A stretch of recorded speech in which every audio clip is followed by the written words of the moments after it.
Bismillahirrahmanirrahim. Assalamualaikum warahmatullahi wabarakatuh. Alhamdulillahirabbil alamin. Wassalatu wassalamu ala asyrafil anbiya'i wal mursalin nabiyina Muhammadin wa ala alihi wa sahbihi ajmain. Allahumma allimna bima yanfa'una wanfa'na bima 'allamtana wa zidna ilma.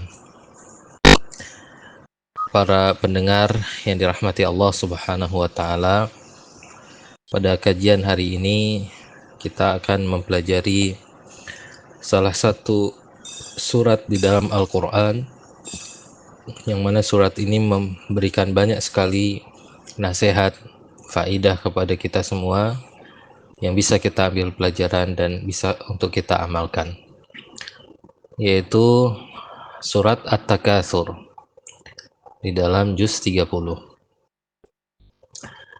Surat At-Takatsur ini termasuk daripada surat Makkiyah, yaitu surat yang Allah turunkan sebelum Nabi kita Muhammad SAW hijrah ke Madinah. Allah Subhanahu wa taala berfirman, A'udzu billahi minasyaitonir rajim. Bismillahirrahmanirrahim. Alhaakumut takatsur hatta zurtumul maqabir. Telah melalaikan kalian, kata Allah, alhaakum, telah melalaikan kalian, at-takatsur, memperbanyak sesuatu. Di sini para ulama mengatakan Allah Subhanahu wa taala tidak menyebutkan apa yang diperbanyak, ya, tetapi Allah sebutkan secara umum at-takatsur, ya, memperbanyak sesuatu. Jadi apapun yang melalaikan seseorang dari memperbanyak sesuatu, maka itu masuk dalam ayat ini. Jadi mengandung celaan dari Allah Subhanahu wa taala. Ya, apakah memperbanyak harta, memperbanyak keturunan, ya, memperbanyak pergaulan, ya, meninggikan gelar dan jabatan, yang mana itu semua menyebabkan seseorang lalai, maka dia ikut dalam ayat ini. Jadi Allah mencela. Lalai dari apa? Lalai daripada akhirat. Ya, jadi Allah sebutkan alhaakumut takatsur. Memperbanyak sesuatu telah melalaikan kalian dari mengingat akhirat. Ya. Sampai kapan? Allah sebutkan hatta zurtumul maqabir. Sampai kalian masuk ke dalam kuburan. Di sini Allah sebutkan dengan kata zurtum, yaitu ziarah, yang menunjukkan bahwa kuburan itu bukan tempat peristirahatan terakhir. Kuburan itu bukan tempat selama-lamanya, tetapi dia adalah tempat transit, ya, tempat persinggahan sebelum menuju negeri yang kekal abadi, yaitu negeri akhirat. Ya, jadi ketika seorang sudah masuk ke dalam kuburan, maka baru dia tersadarkan bahwa selama ini yang dia memperbanyak sesuatu, mengumpulkan harta, meninggikan jabatan, memperbanyak teman pergaulan, ya, ternyata itu tidak membuat manfaat, tidak mengembalikan manfaatnya ke negeri akhiratnya sampai dia meninggal. Ketika dia meninggal baru dia sadari bahwa itu semua adalah perbuatan yang sia-sia. Dia akan menyesali, ya, bahwa perbekalan dia menuju negeri akhiratnya sedikit atau bahkan tidak ada apa-apa. Nah, dan ini, ya, sebagaimana disabdakan oleh Nabi SAW, jikalau sekiranya seorang anak Adam dikasih satu lembah emas, maka dia akan mencari lembah yang kedua. Diberikan lagi lembah emas yang kedua, maka dia akan mencari lembah yang ketiga. Begitu seterusnya, kata Nabi SAW, sampai tanah itu dimasukkan ke dalam mulutnya. Artinya kalau sudah mati baru selesai. Nah, baru manusia itu sadar.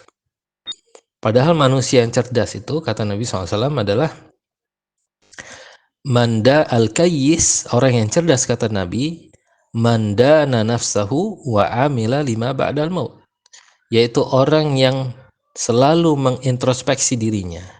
Dia orang yang selalu mengevaluasi dirinya. Apa yang kurang dia perbaiki.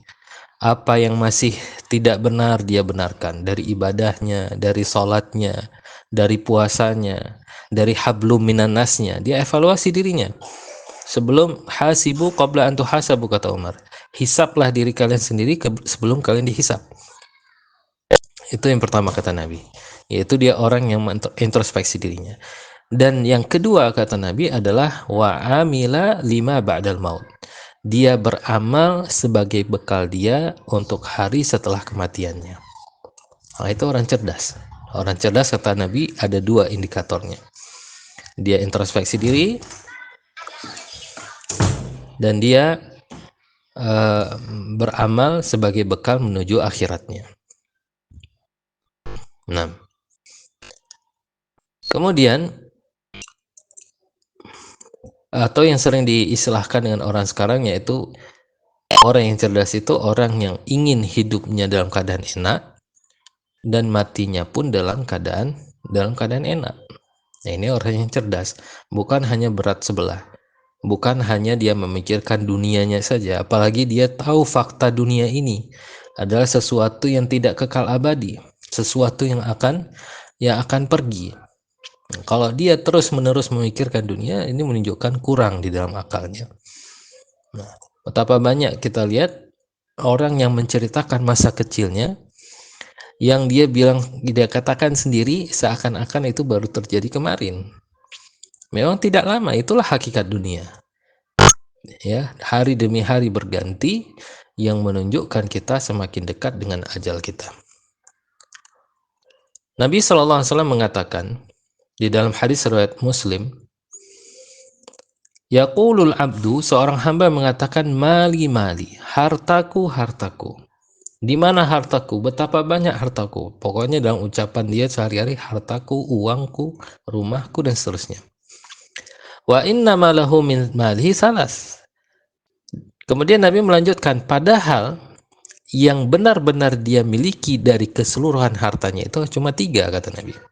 Walaupun hartanya itu melimpah ruah, ya, yang sebenarnya dia miliki hanya 3, kata Nabi.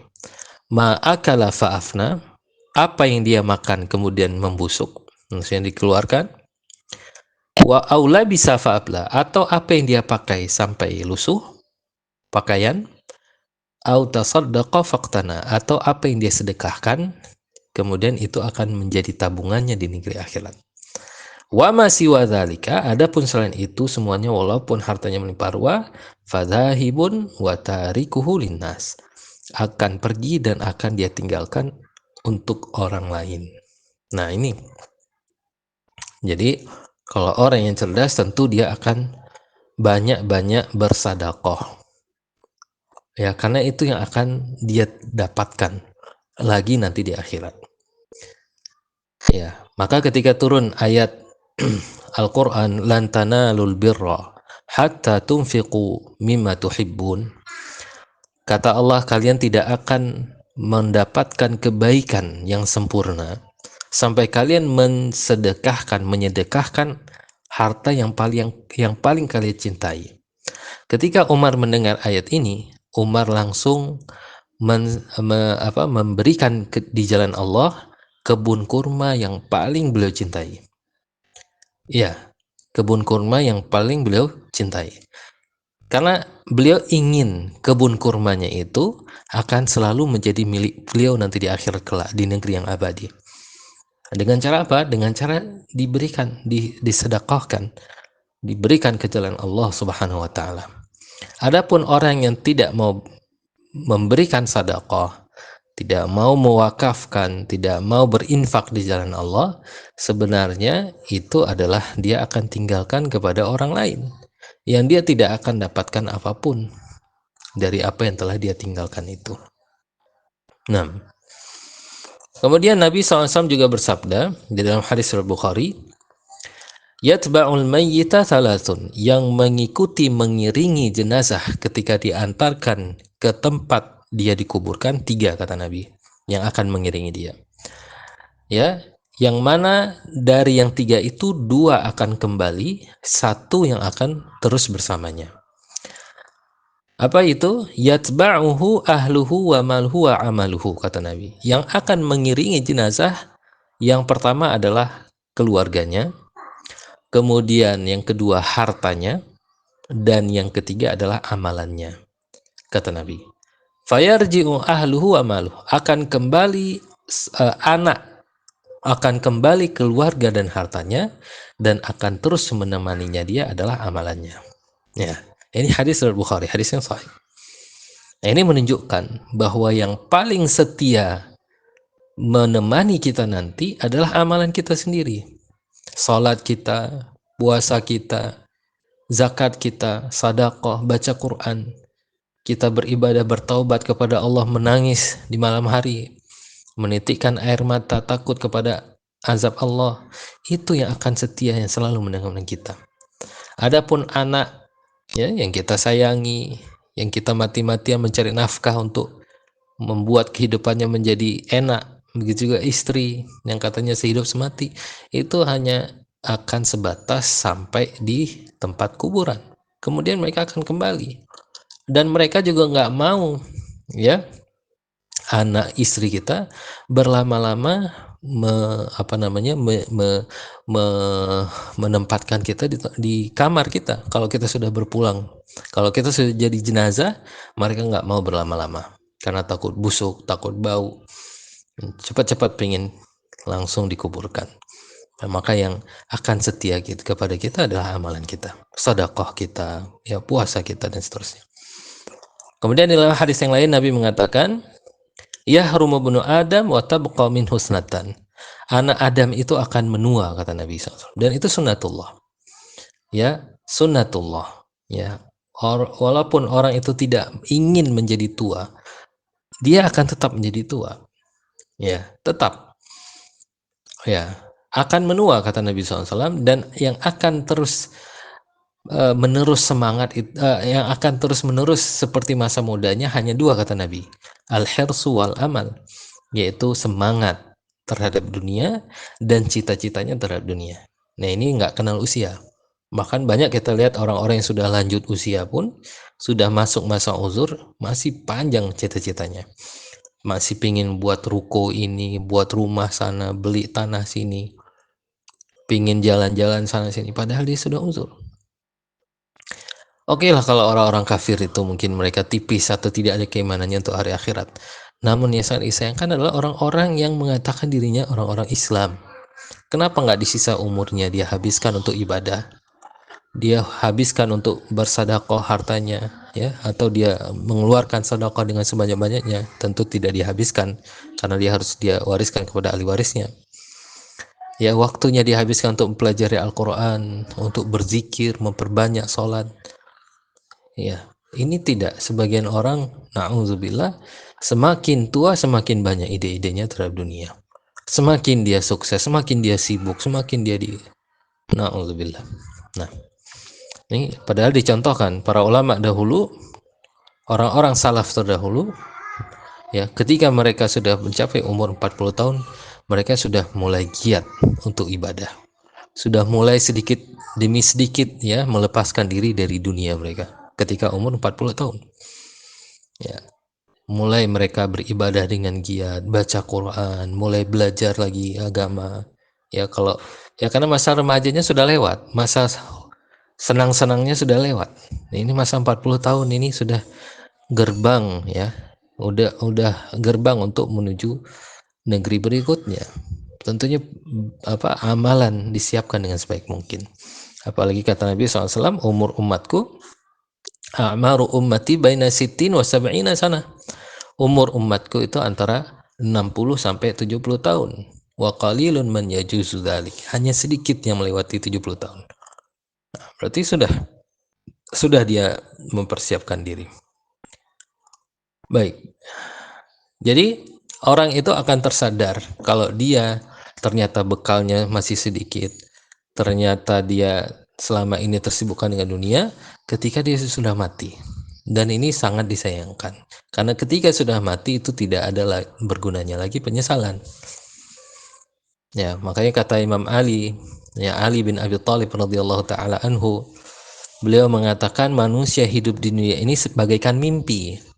Ketika dia mati, baru dia tersadar, baru dia terbangun. Oh ternyata semuanya sia-sia. Ya, baru dia sadar dan gak ada lagi gunanya, gunanya penyesalan. Kemudian Allah katakan, kalla saufa ta'lamun, thumma kalla saufa ta'lamun. Sekali-kali jangan demikian. Sekali-kali jangan demikian, karena nanti akan kalian ketahui ancamanku, bagaimana azab nerakaku. Kalla saufa ta'lamuna ilmal yaqin. Sekali-kali jangan demikian, karena nanti kalian akan mengetahui dengan sebaik-baiknya pengetahuan, ilmu yang yakin. Apa itu? La tarawunnal jahim, yaitu kalian akan melihat neraka jahanam. La tarawunnal jahim, kalian akan melihat neraka jahanam. Tsumma la tarawunnaha 'ainal yaqin. Kemudian benar-benar kalian akan melihat neraka jahanam itu dengan mata keyakinan kalian sendiri, dengan mata kepala kalian sendiri. Ya. Wa iminkum illa wariduha, Allah sebutkan. Dan tidak ada di antara kalian kecuali akan mendatangi neraka jahanam itu. Ya, dimana kita nanti ketika akan melintasi as-sirat, jembatan, ya kita melintasi di atas neraka. Kalau terjatuh, maka terjatuh ke dalam neraka. Kemudian Allah katakan, summa latus'alunna yauma idzin 'anin na'im. Dan sungguh kalian pada hari ini atau pada hari itu sungguh akan diminta pertanggungjawaban terhadap nikmat kalian dapatkan. Setiap nikmat yang kita dapatkan di dunia ini, semua itu akan kita pertanggungjawabkan. Bahkan disebutkan, walaupun air putih dan kurma yang kita makan, itu semua akan dimintai pertanggungjawaban. Ya, apalagi yang kita buang-buang, semua itu akan dimintai pertanggungjawaban. Apalagi harta itu diinfakkan, harta yang kita dapatkan diinfakkan ke dalam perbuatan-perbuatan yang haram. Itu semua ya akan dimintai pertanggungjawaban di akhirat kelak. Nah, para pendengar yang dirahmati Allah Subhanahu wa taala, inilah ya nasihat yang Allah Subhanahu wa taala ingatkan kita, berikan kepada kita di dalam surat yang mulia ini, di mana ya hidup kita di dunia ini adalah kesempatan untuk memperbanyak bekal ibadah kita menuju hari akhirat nanti. Maka hendaknya kita menggunakan ya hari-hari kita atau sisa umur kita di dalam ketaatan kepada Allah Subhanahu wa taala, apalagi kita berada di bulan yang mulia, di bulan yang Allah rahmati ini, yaitu bulan Ramadan. Baik, kita tutup dengan doa kafaratul majlis. Subhanakallahumma wa bihamdika asyhadu an la ilaha illa anta astaghfiruka wa atubu ilaik. Assalamualaikum warahmatullahi wabarakatuh.